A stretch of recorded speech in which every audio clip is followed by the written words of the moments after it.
Hello, എല്ലാവർക്കും എൻ്റെ പുതിയൊരു വീഡിയോയിലോട്ട് സ്വാഗതം. അപ്പോൾ ഇന്നത്തെ വീഡിയോ എന്ന് വെച്ചിട്ടുണ്ടെങ്കിൽ നമ്മൾ ജർമ്മനിയിലത്തെ ഡെലിവറി സംബന്ധിച്ചുള്ള കാര്യങ്ങളെക്കുറിച്ചൊക്കെയാണ് പറയാൻ പോകുന്നത്.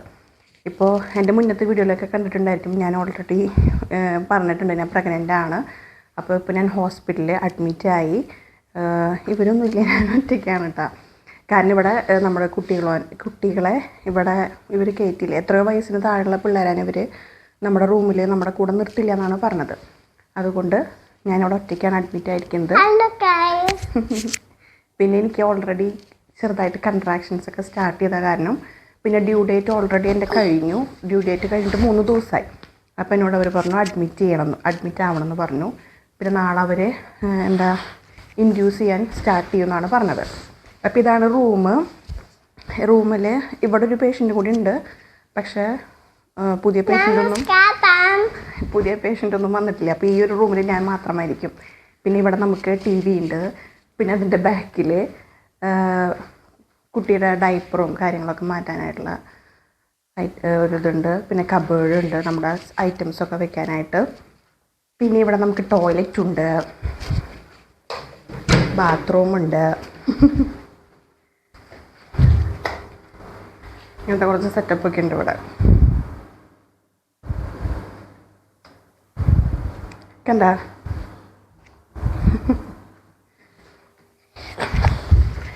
അപ്പോൾ ഇതാണ് ജർമ്മനിയിലത്തെ ഞാൻ അഡ്മിറ്റ് ആയിട്ടുള്ള ഹോസ്പിറ്റലിലത്തെ റൂം കേട്ടോ. ഞാൻ വർക്ക് ചെയ്തിരുന്ന ഹോസ്പിറ്റൽ തന്നെയാണിത്. പിന്നെ ഞാൻ പറഞ്ഞല്ലോ, കൺട്രാക്ഷൻസ് ചെറുതായിട്ടാണ് വന്ന് തുടങ്ങിയിട്ടുള്ളത്. അത് കാരണമാണ് ഞാനിപ്പോൾ ഇങ്ങനെ കൂളായിട്ട് നിൽക്കുന്നത് കേട്ടോ. നല്ല പേര് വരുന്നുണ്ടെങ്കിൽ ചിലപ്പോൾ ഞാൻ ഇങ്ങനെയൊന്നും നിന്നൊന്നും വരില്ല. പിന്നെ ഓരോരുത്തർക്കും ഓരോ രീതികളായിരിക്കുമല്ലോ. പിന്നെ ഇത്രയേ ഉള്ളൂ. ഇനി ഞാൻ ഇപ്പോൾ ഏകദേശം 8 മണി ആയിട്ടുണ്ട്.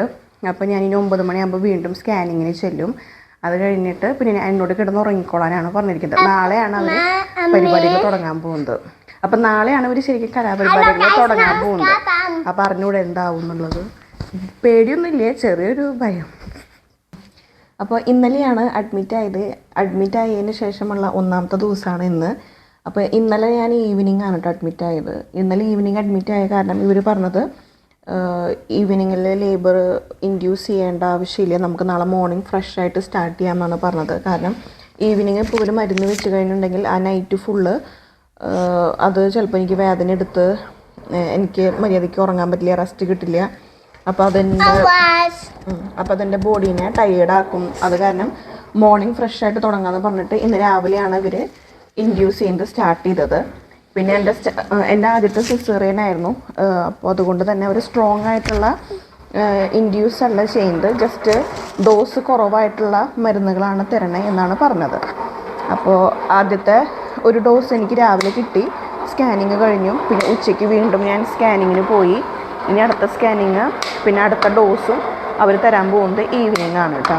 ഇപ്പോൾ ഈ വീഡിയോയിലൂടെ ഞാൻ ഇവിടുത്തെ ജസ്റ്റ് ഇങ്ങനത്തെ കാര്യങ്ങളിലുള്ള പ്രൊസീജിയേഴ്സ് എന്തൊക്കെയാണ് എന്നുള്ളതാണ് എക്സ്പ്ലെയിൻ ചെയ്യുന്നത്. എൻ്റെ ഒരു എക്സ്പീരിയൻസ് ജസ്റ്റ് ഷെയർ ചെയ്യണമെന്നുള്ളൂ. എല്ലാവർക്കും ഇതേപോലെ തന്നെ ആവണമെന്ന് നിർബന്ധമൊന്നുമില്ല. ഇപ്പോൾ നാട്ടിലൊക്കെ ആണെന്നുണ്ടെങ്കിൽ ഞാൻ പഠിച്ചിരുന്ന സമയത്തൊക്കെ ഒരു ഡേറ്റ് തന്നിട്ട് നമുക്ക് ആ ഡേറ്റിൽ വന്ന് അഡ്മിറ്റ് ചെയ്യുക, അല്ലെങ്കിൽ പെയിൻ വന്നു കഴിഞ്ഞാൽ പെട്ടെന്ന് ഹോസ്പിറ്റലിലോട്ട് വരാം. അങ്ങനത്തെ ഒരു പ്രൊസീജിയറാണ് ഞാൻ നാട്ടിൽ കണ്ടിരിക്കുന്നത്. പക്ഷേ ഇവിടെ ഇപ്പോൾ നമുക്ക് ഇവരങ്ങനെ ഒരു ഡേറ്റ് ഒന്നും തരില്ല. അതായത് ഡ്യൂ ഡേറ്റ് ഇന്നാണ്, ഇന്ന് തന്നെ വന്ന് അഡ്മിറ്റ് ചെയ്യണം, ഇന്ന് തന്നെ ലേബർ ഇൻഡ്യൂസ് ചെയ്ത് പെട്ടെന്ന് പരിപാടികൾ തീർക്കണ ഒരു സിസ്റ്റം അല്ല ഇവിടെയെന്ന് വെച്ചിട്ടുണ്ടെങ്കിൽ ഓക്കെ, നമുക്ക് എന്തെങ്കിലും മുന്നേ കോംപ്ലിക്കേഷൻസ് ഉണ്ടെന്നുണ്ടെങ്കിൽ ഇവർ ഡേറ്റ് തന്നിട്ട് അഡ്മിറ്റ് ചെയ്യാൻ പറയും. അല്ലാന്നുണ്ടെങ്കിൽ അങ്ങനെ ഇന്ന ഡേറ്റ് ഒന്നും തരില്ല. ഡ്യൂ ഡേറ്റ് കഴിഞ്ഞിട്ട് 2 വീക്സ് വരെ ഇവരിവിടെ വെയിറ്റ് ചെയ്യുന്നവരുണ്ട്. അതായത് നോർമൽ പെയിന് വേണ്ടി വെയിറ്റ് ചെയ്യും. അതും കഴിഞ്ഞിട്ട് പെയിൻ വന്നില്ല എന്നുണ്ടെങ്കിൽ 10 ഡേയ്സൊക്കെ കഴിഞ്ഞിട്ടുണ്ടെങ്കിൽ ഇവർ ഇൻഡ്യൂസ് ചെയ്യാൻ തുടങ്ങും.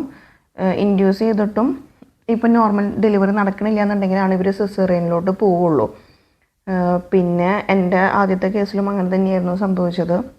പെയിനൊന്നും വരാത്ത കാരണം ഇൻഡ്യൂസ് ചെയ്തു. 10 ഡേയ്സ് വെയിറ്റ് ചെയ്തിട്ടാണ് ഇൻഡ്യൂസ് ചെയ്തിട്ട് പിന്നെ പ്രത്യേകിച്ചൊന്നും നടക്കാത്ത കാരണം സിസേറിയൻ ചെയ്യാണ് ചെയ്തത്.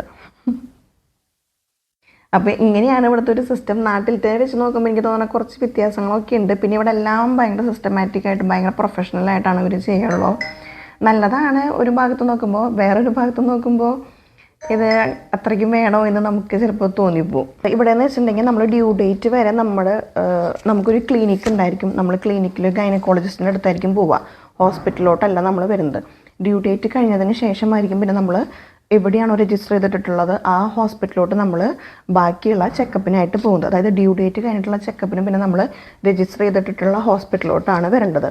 അപ്പോൾ ഞാൻ അങ്ങനെ ഇവിടെ വന്നപ്പോഴാണ് എനിക്ക് അഡ്മിറ്റ് ആവേണ്ട വന്നത്. അങ്ങനെ അഡ്മിറ്റായി കഴിഞ്ഞിട്ടുണ്ടെങ്കിൽ ഇവർ നമുക്ക് ഇങ്ങനെ ഒരു ബെഹാൻഡുലുങ്സ് എന്ന് പറഞ്ഞിട്ട് ഒരെണ്ണം തരും, ഒരു പേപ്പർ തരും.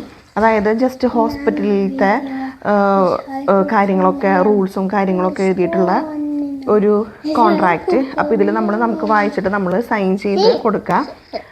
അത് കഴിഞ്ഞിട്ട് പിന്നെ ഇപ്പോൾ ലേബർ ഇൻഡ്യൂസ് ചെയ്യാൻ നമുക്ക് താല്പര്യമുണ്ടെങ്കിൽ ആ ലേബർ ഇൻഡ്യൂസ് ചെയ്യുന്നതിനേക്കാൾ മുൻപ് അതിൻ്റെ ഫുൾ എക്സ്പ്ലെയിൻ ചെയ്തിട്ടുള്ള ഇതേപോലത്തെ വേറൊരു സമ്മതപത്രം എന്ന് വേണമെങ്കിൽ പറയാം. അതായത് അതിൻ്റെ കോംപ്ലിക്കേഷൻസ് എന്തൊക്കെ വരാം, എന്തൊക്കെ ടൈപ്പ് ഇൻഡ്യൂസ് ആണ് എനിക്ക് ചെയ്യുന്നത്, അങ്ങനത്തെ എല്ലാതും എഴുതിയിട്ടുള്ള ഇതേപോലത്തെ കുറച്ച് പേപ്പറിൽ അവർ നമ്മുടെ സൈൻ ചെയ്ത് വാങ്ങിക്കും. അതല്ല ഇനിയിപ്പോൾ നമുക്ക് സിസേറിയൻ വേണമെന്നുണ്ടെങ്കിൽ ആ സിസേറിയനെ കുറിച്ച് അതിൻ്റെ കംപ്ലീറ്റ് എക്സ്പ്ലനേഷൻ എഴുതിയിട്ടുള്ള ഇതേപോലത്തെ വേറൊരു സമ്മതപത്രം അവർ നമുക്ക് തരും. അതായത് കോംപ്ലിക്കേഷൻസ് എന്തൊക്കെ സംഭവിക്കാം അതെല്ലാം ചെയ്തിട്ട് നമ്മുടെ ഇത് സൈൻ ചെയ്ത് വാങ്ങിക്കും. അതായത് എല്ലാതും ചെയ്യണേക്കാൻ മുൻപ് അവർ നമുക്ക് ഡോക്ടേഴ്സ് വന്നിട്ട് നമ്മളോട് ഫുൾ എക്സ്പ്ലെയിൻ ചെയ്തിട്ട് നമുക്ക് സമ്മതമാണെങ്കിൽ മാത്രമേ അവർ നമ്മുടെ ദേഹത്ത് ഈ വക കാര്യങ്ങൾ ചെയ്യാൻ ഒരുങ്ങുള്ളൂ കേട്ടോ.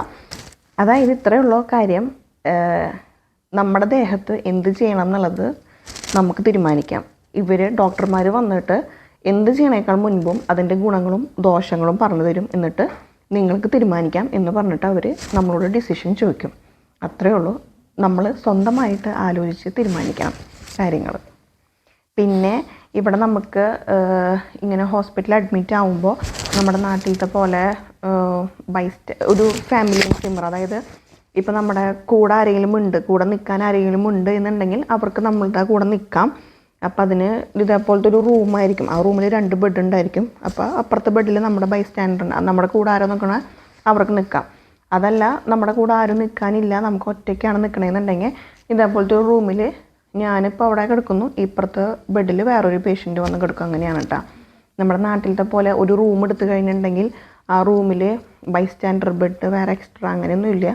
ജസ്റ്റ് ഇവിടെ ഈ ഹോസ്പിറ്റലിൻ്റെ കാര്യമായിട്ടാണ് പറഞ്ഞത്. എല്ലാ ഹോസ്പിറ്റലും അങ്ങനെയാണോന്ന് എനിക്ക് അറിഞ്ഞുകൂടാ. നമ്മുടെ അവിടെ വാർഡൊക്കെ ഉണ്ട്, പക്ഷേ ഇവിടെ അങ്ങനെ വാർഡൊന്നും ഞാൻ കണ്ടിട്ടില്ല. ഒരു റൂം തന്നെ അവരിങ്ങനെ ഒരു വാർഡാക്കി മാറ്റും, അങ്ങനെയാണ് കണ്ടിരിക്കുന്നത്. അതെല്ലാം ഫാമിലിയായിട്ട് നിൽക്കാൻ താല്പര്യം ഉണ്ടെന്നുണ്ടെങ്കിൽ ഇതേപോലെ ഒരു റൂം അവർ തന്നിട്ട് 2 ബെഡ് ഉണ്ടാവും, അവിടെ കിടന്നോളാൻ പറയും. പിന്നെ ഫുഡും കാര്യങ്ങളൊക്കെ അവർ നമുക്ക് തരും. ഇപ്പോൾ പേഷ്യൻറ്റിൻ്റെ ഫുഡും ബാക്കി എല്ലാ ചിലവുകളും ഇൻഷുറൻസ് കവർ ചെയ്യും. പക്ഷെ നമ്മുടെ കൂടെ ഒരു ബൈസ്റ്റാൻഡർ നിൽക്കുന്നുണ്ടെങ്കിൽ ആ ബൈസ്റ്റാൻഡറിൻ്റെ ഹോസ്പിറ്റലിലത്തെ ചിലവ്, അതായത് ഫുഡിനുള്ള ചിലവൊന്നും ഇൻഷുറൻസ് കവർ ചെയ്തിട്ടില്ലായിരുന്നു. ഇപ്പോൾ ഫസ്റ്റത്തെ ഡെലിവറിക്ക് എൻ്റെ കൂടെ എൻ്റെ ഹസ്ബൻഡ് നിന്നായിരുന്നു. അപ്പോൾ ആളുടെ ചിലവുകളൊന്നും ഇൻഷുറൻസ് കവർ ചെയ്തില്ല. നമ്മുടെ കയ്യിൽ നിന്ന് പേ ചെയ്യാണ് ചെയ്തത്. പക്ഷേ പേഷ്യൻറ്റിൻ്റെ എല്ലാ ചിലവും ഇൻഷുറൻസ് കവർ ചെയ്യും. പിന്നെ നമ്മളിവിടെ നിൽക്കുമ്പോൾ നമ്മളോട് അഡ്മിറ്റ് ആയി കഴിഞ്ഞിട്ടുണ്ടെങ്കിൽ നമുക്കിവിടെ എല്ലാ സാധനങ്ങളും ഇവർ തരും കേട്ടോ. ഇപ്പോൾ കുട്ടി ജനിച്ച് കഴിഞ്ഞിട്ടുണ്ടെങ്കിൽ കുട്ടിക്കായിട്ടുള്ള ഡയപ്പറും കുട്ടിയുടെ ഡ്രസ്സും എല്ലാ സാധനങ്ങളും തരും. അതുപോലെ തന്നെ ഫുഡായാലും രാവിലെ നമുക്കവർ ബ്രേക്ക്ഫാസ്റ്റ്, ഇപ്പോൾ ബ്രെഡും ഇവരുടെ കോഫി അങ്ങനത്തെ സംഭവങ്ങൾ. പിന്നെ ഉച്ചയ്ക്ക് അവരുടെ ഒരു മെനു പ്ലാൻ ഉണ്ടായിരിക്കും. അപ്പോൾ ഇതനുസരിച്ച് ഇവർ നമുക്ക് ഫുഡ് കൊണ്ടുതരും. ഇപ്പോൾ വൈകുന്നേരം ഒരു 5 മണിയൊക്കെ ആകുമ്പോഴേക്കും ഡിന്നർ കൊണ്ടുവന്ന് തരും. പിന്നെ എനിക്കിപ്പോൾ ഇവിടുന്ന് ഫുഡ് 3 നേരം കിട്ടുന്നുണ്ട്. പിന്നെ അതുകൂടാതെ ഞങ്ങൾക്കിവിടെ അറിയാവുന്ന ഞങ്ങളുടെ ഫ്രണ്ട്സ് ഇപ്പോൾ ഫുഡൊക്കെ വെച്ച് തന്നായിരുന്നു. അവരോട് ഞാൻ ഈ സാഹചര്യത്തിൽ പ്രത്യേകം നന്ദി അറിയിക്കുന്നു. പിന്നെ എൻ്റെ ഹസ്ബൻഡ് ഫുഡ് ഉണ്ടാക്കി കൊണ്ടുവരുന്നുണ്ട്. കാരണം ഇവർ കൊണ്ടുവരുന്ന സമയം 12 മണി. അപ്പോൾ അതിൻ്റെ ഇടയിലൊക്കെ എനിക്ക് ചെറുതായിട്ടൊക്കെ വിശപ്പ് വരുമ്പോൾ വീട്ടിൽ നിന്ന് കൊണ്ടുവന്ന് ഞാൻ കഴിക്കാറുണ്ട്. പിന്നെ ഇവിടുത്തെ ഫുഡ് നമുക്ക് കാണുമ്പോൾ പെട്ടെന്ന് ഇങ്ങനെ ഇങ്ങനെ കഴിക്കുക എന്ന് തോന്നും. പക്ഷെ നല്ല ഹെൽത്തി ഫുഡാണ് കേട്ടോ ഹോസ്പിറ്റലിൽ നിന്ന് കിട്ടുന്നത്. യേശുദേ ഓറഞ്ച് കൊണ്ടുവരുന്നുണ്ട്. അപ്പോൾ ഇത്രയൊക്കെയാണ് ഇന്നത്തെ ദിവസം സംഭവിക്കുന്നത്. ഇനി ഈവനിങ്ങിൽ ഞാൻ വീണ്ടും അടുത്ത ഡോസിന് വേണ്ടി പോകും. അതേപോലെ തന്നെ അവർ സ്കാൻ ചെയ്യും. അത് കഴിഞ്ഞിട്ട് നാളെ എന്താണെന്നുള്ളത് നാളെ എന്താ സംഭവിക്കുക എന്നുള്ളത് പറയാൻ പറ്റില്ല. അപ്പോൾ അത് നമുക്ക് നാളെ കാണാം. അപ്പോൾ എല്ലാം വളരെ പെട്ടെന്നായിരുന്നു. സിസേറിയൻ ചെയ്തു. അപ്പോൾ ഞങ്ങളിന്ന് ഡിസ്ചാർജ് ആണ് കേട്ടോ. ഇത്രയും ദിവസം പെയിനും കാര്യങ്ങളൊക്കെ ആയ കാരണം വീഡിയോ ഒന്നും എടുത്തില്ല. ഇന്നിപ്പോൾ ഡിസ്ചാർജ് ആയതുകൊണ്ട് അവർ നമുക്ക് എക്സാമിനേഷൻ ചെയ്യും. പോണേക്കാൾ മുൻപ് കൊച്ചിനായാലും എനിക്കായാലും എക്സാമിനേഷൻ ഉണ്ടായിരിക്കും. ഇപ്പോൾ കുട്ടിയുടെ കാര്യത്തിലാണെങ്കിൽ ഇവർ U1 U2 എന്നൊക്കെ പറഞ്ഞിട്ടുണ്ട്. അപ്പോൾ U1 ഉം U2 ഹോസ്പിറ്റലിൽ വെച്ച് തന്നെ ചെയ്യും. അതായത് ചെവി ടെസ്റ്റ് ചെയ്യും, പിന്നെ വൈറ്റമിൻ കെ കൊടുക്കും, പിന്നെ നമ്മുടെ ബിലിറൂബിൻ അങ്ങനത്തെ കുറച്ച് ടെസ്റ്റുകളൊക്കെ ഒരു ഹോസ്പിറ്റലിൽ നിന്ന് ചെയ്യും. ബാക്കിയുള്ള ടെസ്റ്റ് നമ്മൾ പീഡിയാട്രിഷ്യൻ്റെ അടുത്ത് വേറെ ക്ലിനിക്കിൽ അപ്പോയിൻമെൻറ്റ് എടുത്തിട്ട് വേണം, അവിടെ പോയിട്ട് വേണം ചെയ്യാനായിട്ട്. ബാക്കി വാക്സിനേഷനൊക്കെ നമുക്ക് അവിടെ നിന്നാണ് കിട്ടുന്നത്. പിന്നെ എൻ്റെ കാര്യത്തിലാണെങ്കിൽ എനിക്ക് അവർ സ്റ്റിച്ച് നോക്കി ബാക്കി എൻ്റെ യൂട്രസും സംഭവങ്ങളൊക്കെ നോക്കും. എല്ലാതും ഓക്കെയായി. അപ്പോൾ ഞങ്ങളിന്ന് വീട്ടിലോട്ട് പോവാണ്. എമർജൻസി C-സെക്ഷൻ ആയിരുന്നു എനിക്ക്. എൻ്റെ ബേബി ദേ വന്നിട്ടുണ്ട്. ബേബി ബോയ് ആണ് അല്ലേ? എസക്കേൽ ഇസാക്ക് എന്നാണ് പേര്. അതാണ് യേശു പറഞ്ഞത് കേട്ടോ. അപ്പോൾ ഇത്രയൊക്കെയാണ് ജർമ്മനിയിലത്തെ പൊതുവായിട്ടുള്ള ബേസിക് പ്രൊസീജിയേഴ്സ് ഒരു ഹോസ്പിറ്റലിൽ നമ്മൾ ഡെലിവറിക്ക് വരുമ്പോൾ. സാരില്ല. പിന്നെ ഇതിപ്പോൾ സിസേറിയൻ ആയതുകൊണ്ടാണ് 3 ദിവസം എന്നെ വരുന്ന ഇവിടെ നിർത്തിയത്. എനിക്ക് തോന്നുന്നു നോർമലൊക്കെ ആണെന്നുണ്ടെങ്കിൽ അന്നോ അല്ലെങ്കിൽ അതിൻ്റെ പിറ്റേ ദിവസമൊക്കെ പറഞ്ഞു വിടുമായിരിക്കും വീട്ടിലോട്ട്. പിന്നെ അത്രയേ ഉള്ളൂ. അപ്പോൾ നമുക്കിനി അടുത്ത വീഡിയോയിൽ കാണാം. അതുവരെ എല്ലാവർക്കും ബൈ ബൈ.